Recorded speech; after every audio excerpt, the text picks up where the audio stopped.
அகம்புறம் வலைக்காட்சி நேயர்களுக்கு வணக்கம். நம்ம இன்றைக்கி பார்க்க போகிறது மைசூர் பாக்கு எப்படி எளிமையாக செய்கிறதுன்னு பார்க்க போகிறோங்க. மைசூர் பானை குழந்தைங்களுக்கு ரொம்ப பிடிக்கும்.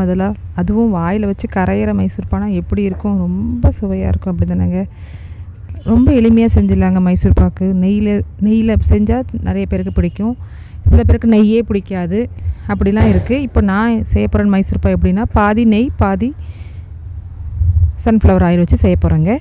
நான் வந்து 1/4 கிலோ கடலை மாவு எடுத்துருக்கேங்க. நல்லா சலிச்சு வச்சுக்கோங்க கடலை மாவை.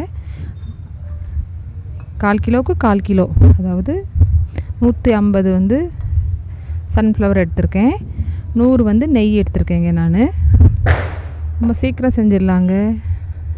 ஸ்வீட்னா பிடிக்காதவங்களே இல்லை. இந்த பாருங்கள், நான் 2 டம்ளர் சீனி எடுத்திருக்கேன். அதுக்கு அதாவது எந்த டம்ளரில் மாவு அளந்தனோ 1/2 கிலோ சீனி அளவுக்கு எடுத்திருக்கேன். நீங்கள் சீனியை போட்டுட்டு 3/4 டம்ளர், அதே டம்ளர் அளவு மாற்றிடாதீங்க, 3/4 டம்ளர் தண்ணி சேர்த்துக்கோங்க. தண்ணி சேர்த்து அந்த சீனி நல்லா கரைஞ்சா போதும்.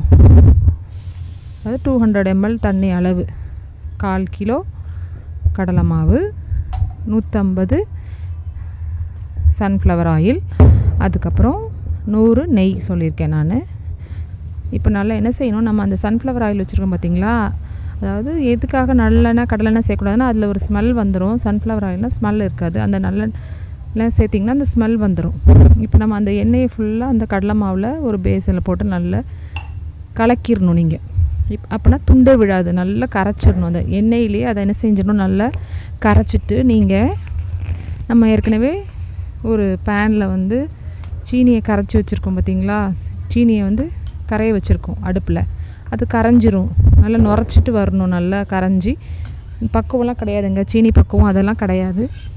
நீங்கள் என்ன செஞ்சிடணும், அப்படியே கரைச்சி எண்ணெயில் நல்லா ஊற்றி நல்லா கரைச்சிட்டிங்க பார்த்திங்களா, அந்த கரைச்சதை அப்படியே நம்ம அந்த ஏற்கனவே கரைஞ்சிருக்க சீனியில் அப்படியே போட்டுற வேண்டியதான். இதில் பக்குவம் வந்து கம்பி பக்குவம் எதுவுமே பார்க்க வேண்டாம், நீங்கள் ஈஸியாக செஞ்சிடலாங்க. 10 நிமிஷம் தான் ஆகும். அதில் கொதிக்கிற வரைக்கும் நீங்கள் ஹையில் வச்சுக்கலாம். மாவை ஊற்றின உடனே, நம்ம கரைச்சி வச்சுருக்க அந்த மாவை ஊற்றின உடனே நீங்கள் சிம் பண்ணிடணும், அடுப்பை கூட்டி வைக்கக்கூடாது. பாருங்கள், கரைஞ்சிடுச்சு நல்ல சீனி. இப்போ நம்ம என்ன செஞ்சிடலாம், அந்த நம்ம கரைச்சி வச்சுருக்க பார்த்திங்களா, எண்ணெயில் கரைச்சி வச்சுருக்க அந்த கடலை மாவை நீங்கள் அப்படியே என்ன செஞ்சிடணும், அதில் கொஞ்சம் கொஞ்சமாக ஊற்றணும். ஊற்றிட்டு கை எடுக்காமல் கிளறிட்டே இருக்கணும். ஃபுல்லாக ஊற்றியாச்சு அதில்.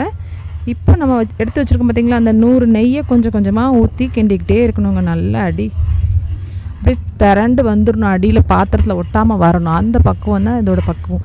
இதுதான் ரொம்ப கரெக்டாக நம்ம செய்ய வேண்டிய பக்குவம். நல்லா கிண்டிகிட்டே இருக்கணும், கொஞ்சம் கொஞ்சமாக நெய் ஊற்றி கிண்டிக்கிட்டே இருக்கணும். நீங்கள் கிண்டுறதே 10 நிமிஷம் ஆகும்.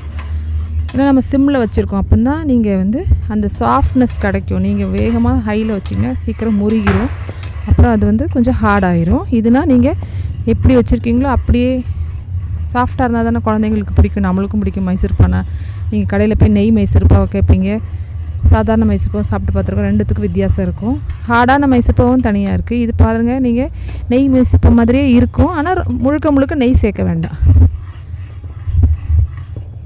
நல்லா கிண்டிகிட்டே இருக்க பாருங்கள், அந்த பக்குவம் தெரியும். இந்த நுரைச்சிட்டு வரும், அடியில் அப்படியே ஒட்டாமல் வர ஆரம்பிச்சிடும். இப்போ இன்னும் 80% முடிஞ்சிடுச்சு. இன்னும் ஒரு 10% தான். நான் சிம்லேயே தான் வச்சுருக்கேன், அடுப்பை கூட்டவே இல்லை. நல்லா கிண்டிக்கிட்டே இருக்கணும், நல்லா நுரைச்சி வரும். நான் போட்டிருக்க அளவுக்கு வந்து நீங்கள் 1 கிலோ ஸ்வீட்டுக்கு மேலே தாங்க வரும். நம்ம வீட்லேயே செஞ்சிடலாம். கடையில் நீங்கள் நெய் மைசூர் பாவு வாங்கினீங்கன்னா எவ்வளோ ரேட்டுன்னு உங்களுக்கே தெரியும்.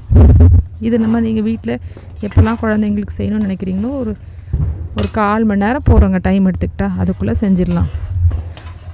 டேஸ்ட்டாக இருக்கும். தீபாவளி, மற்றபடி ஃபெஸ்டிவல், குழந்தைங்களுக்கு பிறந்த நாள், அந்த மாதிரி டைமில் நம்ம என்ன செஞ்சுக்கலாம், அந்த மாதிரி ஸ்வீட் செஞ்சு வீட்டிலே கொடுத்துக்கலாம்.